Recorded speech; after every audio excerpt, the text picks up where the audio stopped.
Nutrition nursing classes. तो दोस्तों मैं आज आपको बताऊंगा एनसीपी। एनसीपी क्या होता है? एनसीपी फॉर्म होते हैं नर्सिंग केयर प्लान। तो नर्सिंग केयर प्लान होता है, ये क्या होता है? जो नर्सिंग केयर प्लान होता है इसके 6 स्टेप होते हैं, मतलब कि 6 फेज होते हैं नर्सिंग केयर प्लान के कंप्लीट होने का नर्सिंग केयर। फर्स्ट स्टेप होता है नर्सिंग असेसमेंट, सेकंड होता है नर्सिंग डायग्नोस, थर्ड होता है nursing goal, nursing planning, nursing implementation और लास्ट में होता है नर्सिंग इवैल्यूएशन। सो ये 6 फेज होते हैं एनसीपी। तो सबसे पहले फेज आता है नर्सिंग असेसमेंट। जो नर्सिंग असेसमेंट होता है कि जो पेशेंट, जो नर्स होती है वो किस तरीके से असेस करती है पेशेंट की कंडीशन को। तो इससे दो ऑब्जेक्ट है, एक सब्जेक्टिव डाटा, एक ऑब्जेक्टिव डाटा। जो सब्जेक्टिव डाटा होता है उसमें क्या होता है कि patient say that his body has more sweating and weakness. कि पेशेंट बता रहा है हमको कि हिज बॉडी हैज मोर, कि मेरी बॉडी गर्म हो रही है, एंड स्वेटिंग एंड वीकनेस, के बॉडी के अंदर वीकनेस हो रही है, स्वेटिंग और बॉडी वार्म हो रही है। तो ये बोलते हैं सब्जेक्टिव डाटा कि पेशेंट बता रहा है कि उनको कि बॉडी वार्म हो रही है, स्वेटिंग हो रही है और वीकनेस हो रही है मेरी बॉडी के अंदर। तो इसको बोलते हैं सब्जेक्टिव डाटा। और सब्जेक्टिव डाटा में हम उसमें अगर बच्चा, कोई बच्चा है चाइल्ड है 5 ईयर का, 5 ईयर का, तो इस तरह के बच्चे होते हैं, उसके पेरेंट्स से, उसके रिलेटिव से पूछ लेते हैं कि पेशेंट की क्या कंडीशन है, पेशेंट को बताया गया कि ये कंडीशन है, मेरे बच्चों को फीवर हो। तो इसको बोलते हैं सब्जेक्टिव डाटा। ये आता है सब्जेक्टिव डाटा में। इसके बाद आता है ऑब्जेक्टिव डाटा। तो ऑब्जेक्टिव डाटा में क्या होता है कि द पेशेंट हैज फीवर और पायरेक्सिया, के ऑब्जर्व किया नर्स ने कि क्या हो रहा है उस पेशेंट को, पेशेंट हैज फीवर, कि पेशेंट को फीवर है, और या पायरेक्सिया, पायरेक्सिया को फीवर ही बोलते हैं कि पेशेंट को फीवर है। तो फीवर एज एविडेंस है किसके द्वारा हम मतलब कि पता किस तरह से कर पाएंगे कि पेशेंट को फीवर है? एज एविडेंस बाय थर्मामीटर, उसके फेशियल एक्सप्रेशन के वाइटल से चेक करने के लिए। ये होता है ऑब्जेक्टिव डाटा। ऑब्जेक्टिव डाटा में हो चुका कि नर्स ने असेस किया कि पेशेंट को फीवर है, as evidence by vital sign, as evidence by thermometer, इस तरीके से। अब इसके बाद आता है नर्सिंग असेसमेंट कंप्लीट हो चुका हमारा। इसके बाद आता है सेकंड फेज। जो सेकंड फेज होता है ये होता है नर्सिंग डायग्नोस, कि नर्स किस तरीके से डायग्नोस करेगी कि पेशेंट को जो है, तो इसको क्या हो रहा है, पेशेंट को फीवर है, उसकी बॉडी वार्म हो रही है, तो alert body temperature related to disease condition. Alert के जो बॉडी टेम्परेचर होता है पेशेंट का, जो बॉडी टेम्परेचर है वो कभी इंक्रीज हो रहा है, कभी डिक्रीज हो रहा है, तो alert body temperature related to disease condition, उसके डिसीज कंडीशन के कारण बॉडी टेम्परेचर इंक्रीज और डिक्रीज हो रहा है। तो हम इसके लिए as evidence by taking temperature, कि हम किस तरह से पता लगा पाएंगे कि उसका जो टेम्परेचर होता है बॉडी टेम्परेचर वो इंक्रीज हो रहा है या डिक्रीज हो रहा है। As evidence by taking temperature, उसके टेम्परेचर को लेके थ्रू द थर्मामीटर, जैसे थर्मामीटर से हम ले लेते हैं बॉडी टेम्परेचर, तो उससे पता लगा लेते हैं कि बॉडी टेम्परेचर इंक्रीज है या डिक्रीज है। तो सेकंड फेज है nursing diagnose, alert body temperature कभी डिक्रीज हो रहा है, कभी इंक्रीज हो रहा है, as evidence by the taking temperature, के जो पेशेंट होता है उसका टेम्परेचर लेके। अब सेकंड फेज खत्म हो चुका है नर्सिंग डायग्नोस। इसके बाद आता है थर्ड फेज। थर्ड फेज बोलते हैं नर्सिंग गोल।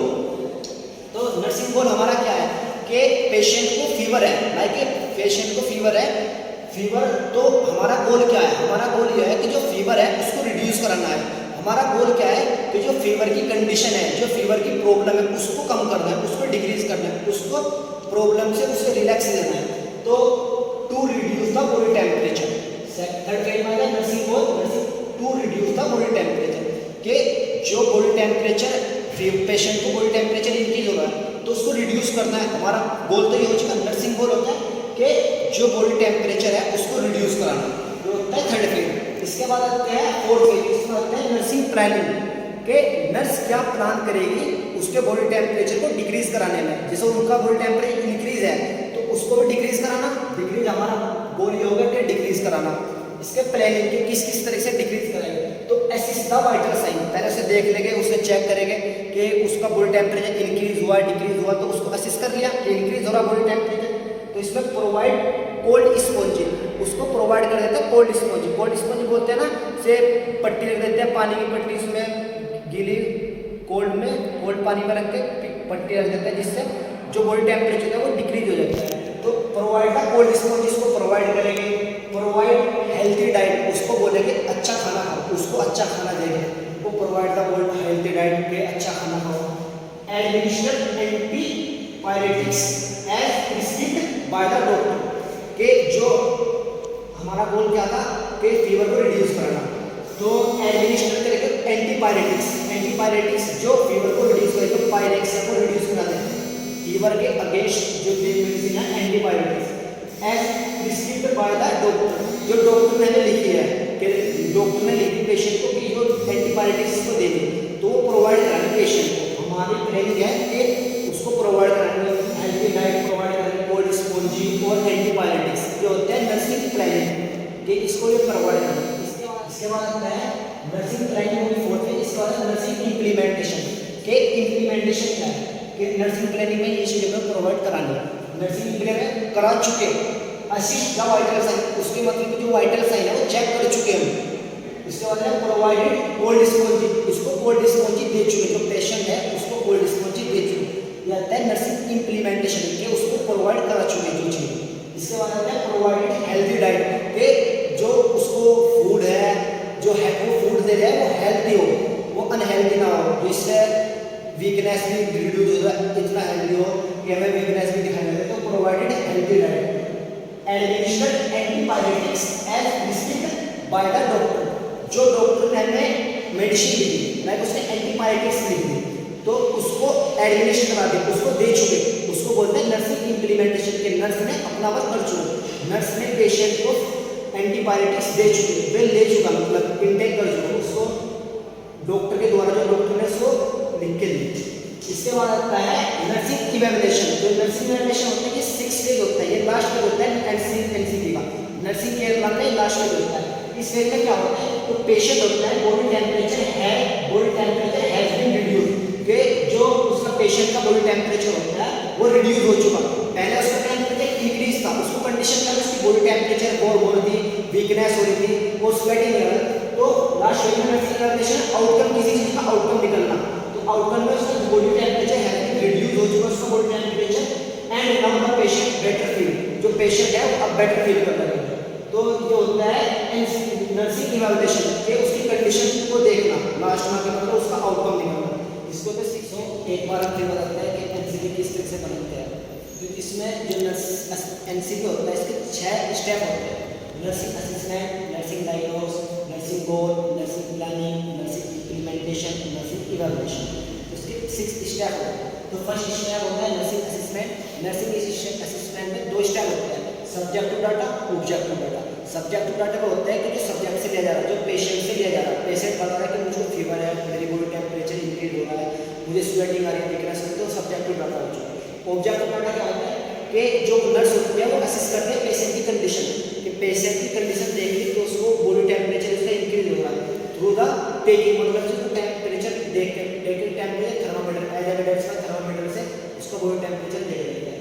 फिर सेकंड फेज आता है इसका second step nursing diagnose. Nursing diagnose क्या है कि alert body temperature related to disease condition, कि उसका बॉडी टेम्परेचर है वो कभी इंक्रीज हो रहा है कभी डिक्रीज हो रहा है, उसको क्या कंडीशन है, उसकी क्या दिक्कत है, उसकी क्या प्रॉब्लम है, ये प्रॉब्लम को देखो कि अलर्ट बॉडी टेम्परेचर इंक्रीज और डिक्रीज हो रहा है। तो as evidence for taking temperature, उसका टेम्परेचर लेके एज एविडेंस फॉर थर्मामीटर से उसका बॉडी टेम्परेचर पेशेंट का लेके पता लग जाएगा कि इंक्रीज हो रहा है टेम्परेचर या डिक्रीज हो रहा है। ये होता है नर्सिंग डायग्नोस। नर्सिंग गोल क्या होती है, ये थर्ड स्टेप होता है, थर्ड स्टेप होता है nursing goal to reduce the body temperature, कि जो उसका पेशेंट का बॉडी टेम्परेचर है वो इंक्रीज था उसको रिड्यूस करना, उसको पहले जैसी कंडीशन में लाना, उसको नॉर्मल कंडीशन में लाना, उसका टेम्परेचर इंक्रीज था उसको डिक्रीज करना।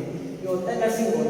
नर्सिंग प्लानिंग में क्या होता है कि प्लानिंग करते हैं कि पेशेंट को हम कोल्ड स्पॉन्जी प्रोवाइड करेंगे, हेल्थी डाइट प्रोवाइड करेंगे, एंटीबायोटिक्स प्रोवाइड करेंगे। तो इसको हमने प्लानिंग बनानी कि ये चीज़ इसको प्रोवाइड करनी है, इसको बोलते हैं नर्सिंग प्लानिंग। ये प्लान कर चुके इसको ये चीज़ प्रोवाइड करानी पेशेंट, जिससे उसका फीवर रिड्यूस हो जाए, जिसकी उसकी कंडीशन नॉर्मल हो जाए पहले से। इसके बाद आता है नर्सिंग इम्प्लीमेंटेशन की 5th स्टेप होता है। इसमें क्या होता है कि जो हमने प्लान किया, हमने उसकी एंटीबायोटिक्स देने का प्लान किया, हेल्थी डाइट देने का प्लान किया, उसको प्रोवाइड करा दिया, मतलब नर्सिंग इम्प्लीमेंटेशन उसको चीज़ प्रोवाइड करा दिया, मतलब उसको हेल्थी डाइट खिला दी, उसको एंटीबायोटिक्स दे दी। तो ये होता है नर्सिंग इम्प्लीमेंटेशन। इसके बाद आता है लास्ट स्टेप, इसमें होता है नर्सिंग इवैल्यूएशन। नर्सिंग इवैल्यूएशन क्या होता है कि जो हमने पेशेंट को गोल करा रिड्यूस कराने में उसका फीवर, तो इसमें होता है कि फीवर उसका रिड्यूस हो चुका, मतलब किसी चीज़ का आउटकम निकलना। हमारा गोल था रिड्यूस बॉडी टेम्परेचर को रिड्यूस कराना था। तो नर्सिंग इवैल्यूएशन में क्या है कि उसका बॉडी टेम्परेचर रिड्यूस हो चुका, मतलब कि नाउ जब अब पेशेंट बेटर फील कर रहा है पहले से ज़्यादा, पहले उसका बॉडी टेम्परेचर डिक्रीज था, उसके अंदर वीकनेस डिक्रीज स्वेटिंग आ गई। अब इवैल्यूएशन में उसका जो बॉडी टेम्परेचर है वो डिक्रीज होगा, वो पहले जैसे नॉर्मल कंडीशन में आ चुका, उसको बोलते हैं नर्सिंग इवैल्यूएशन। तो थैंक यू दोस्तों। सो दोस्तों, अगर आपको वीडियो अच्छी लगी तो लाइक, सब्सक्राइब और कमेंट करना जरूर। Thank you.